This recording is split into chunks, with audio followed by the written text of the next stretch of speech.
Where is she? The company's going under. Hurry up. Come quickly. We can't do it without you. That one? We don't need her. I dumped her. Mwahahaha. Dad, it's me. I need your help with something just in case. We were enjoying a company trip in Jackson Hole, Wyoming for 2 nights and 3 days, but trouble arose on the day of checkout. Something was off. I was the only one at the entrance. When I asked the hotel staff about the situation, I was informed of the shocking truth. Feeling a bit uneasy, I decided to initiate the secret plan for the sake of the company. My name is Madison Carter. I'm 25 years old and single.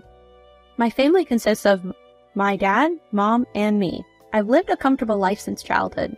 An example of how comfortable my life has been is that my mom has always been a stay-at-home mom.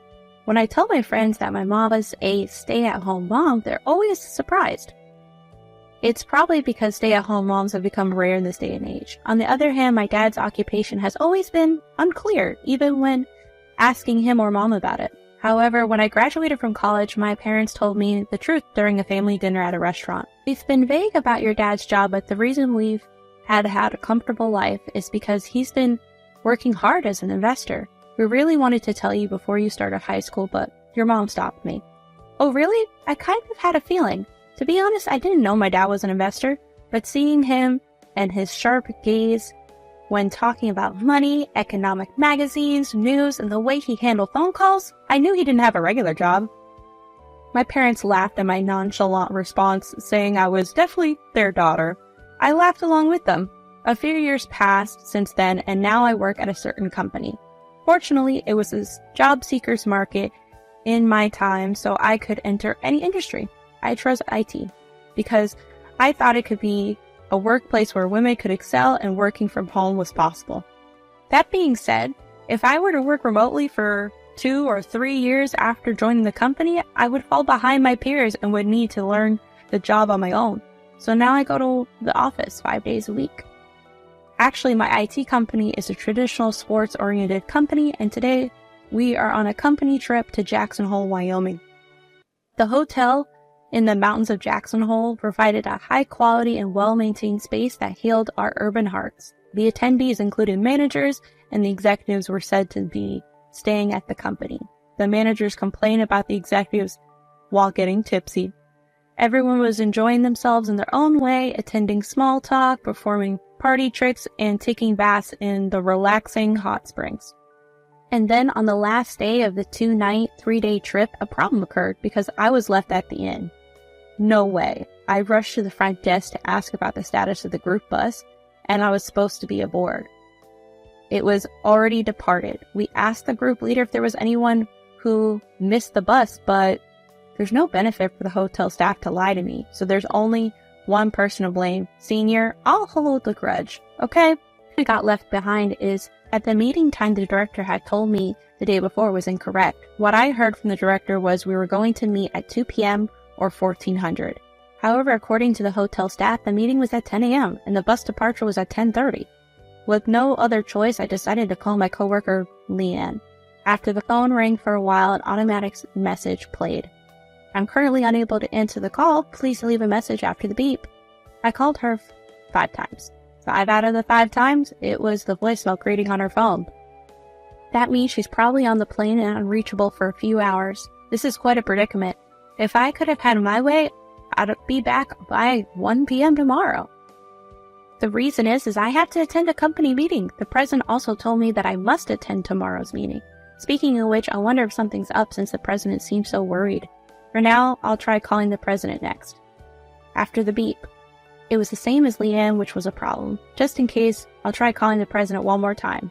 After the beep, it wasn't a hallucination, so I reluctantly leave a message for the president. Mr. President, I apologize due to various circumstances I was left behind on the company trip. There's a chance I might not be able to attend the important meeting tomorrow.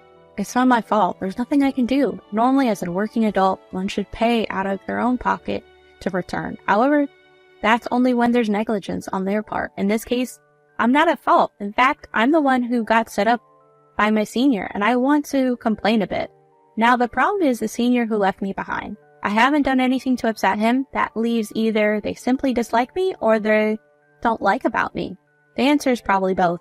But setting up a trap for me today with the meeting tomorrow, he's only strangling himself. The moment the president notices, There'll be a major panic in the company. Honestly, I'm reluctant to rely on them for such a personal issue, but it might be better to take out all the insurance I can. And so I begin calling the first person I registered in my phone's contacts. Hello? Dad? It's me, Madison. I got a bit of an emergency. The company who had just disembarked the plane started boarding the bus and arranged at the airport. While helping female employees load their luggage onto the bus, I caught sight of 3 missed calls and 1 message left on my phone screen. From Madison. Come to think of it, she wasn't there. I immediately played the message left in the voicemail service. Leanne, it's me, Madison. It looks like I was tricked by a senior and left at the hotel in Steamboat Springs.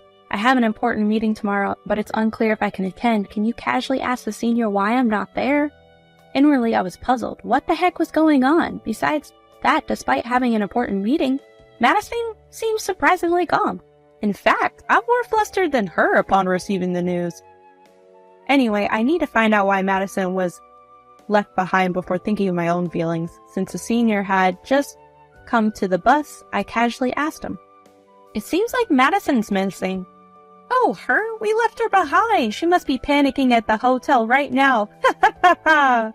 Come on, is this person serious? Sure, he has been tough on Madison lately, but that's because his work quality is worse than hers. And he's laughing about it too? I want to get angry right now, but I try to stay calm and continue the conversation. Sir, Madison mentioned that she had an important meeting tomorrow. What meeting? Is it something I know about? At this point, I felt like our conversation wasn't going well. Could this be a big problem? Sir, I'll check with Madison right away. Senior seemed flustered by my hurry and hesitated with a small voice, their eyes darting around. I quickly took out my phone and called Madison in a quiet place. Hello, Madison? It turns out the senior was messing with you. I thought so. That's enough for me, thanks. Madison seemed pretty calm on the phone. To me, the important meeting is the priority. Are you okay for the important meeting? Oh, I've taken care of that. I'd rely on someone I'd rather not, but it's done. Madison's words were somewhat vague. I double-checked to make sure everything was okay. Are you really sure you're okay? Yeah, I'm fine, Madison said from the other end of the phone. I decided to believe her. I went back to my senior and shared what Madison and I had talked about. My senior seemed relieved and laughed with a strained expression. Meanwhile, Madison was enjoying a luxurious stay at the hotel in Jackson Hole where she was left behind. She had informed her coworker Leanne and left a message for the boss. He also reluctantly used the insurance she did not want to rely on. With all this done, there was nothing left for her to do. The only thing left was to get back at the senior who tricked her, and so she enjoyed her extravagant stay. She could charge the additional night to the company or even pay for it herself if necessary. She couldn't get through a day like this without enjoying herself. After going back and forth between the sauna, outdoor pool, and enjoying the heated stone lounge, it was time for dinner. Before her was fresh seafood from the Pacific and locally sourced vegetables and meat. The delicious flavors overwhelmed her, turning her worst day into the best one.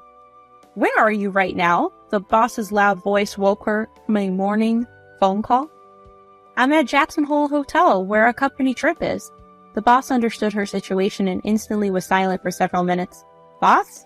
Hello? Are you listening? No response. Maybe they're dumbstruck. Today's an important meeting. The company's rivals at stake. I just got a call from the bank saying they might stop our loan. As it turns out, the company had been struggling with cash flow recently. That's why today's meeting was crucial. The boss sounded frantic, even over the phone. Their face must be pale, even the hairless top of their head turning white. With this incident, they might even have to say goodbye to any remaining fuzz. Don't worry, we've taken necessary precautions. I assured the president, who seemed to find a glimmer of hope in my calm demeanor. We have insurance in place, so everything will be fine. More importantly, I have something to discuss with you about Mr. Wilson. After about an hour, I explained the events of the company trip to the president. The unexpected turn of events left the president speechless for a while. It was understandable, given that an important meeting was scheduled for today and the person who should be present was absent because of a prank. We'll just make it in time for the meeting, and we have the worst case scenario covered by insurance, so don't worry. I said, ending the conversation and hanging up the phone. Of course, Mr. Wilson must have received a good scolding from the president. Now it's time to prepare to leave the hotel and catch a flight. I left the hotel, boarded the plane, and took a bus to the office, arriving just in time for the 2 p.m. meeting. As soon as I entered the conference room, the president looked like he was about to cry. The other participants who had arrived early forced a smile. But the truth was, even if I had been late, today's meeting would have been successful. I have known in advance that my father was involved in the current loan matter. I kept silent because it wasn't something to share within the company, but after what Mr. Wilson did, I had no choice but to use it as my trump card. My father, after hearing my story, said, "Your decision was rational and good, Madison. You sought the best outcome based on your own judgment. No parent would refuse to help with that."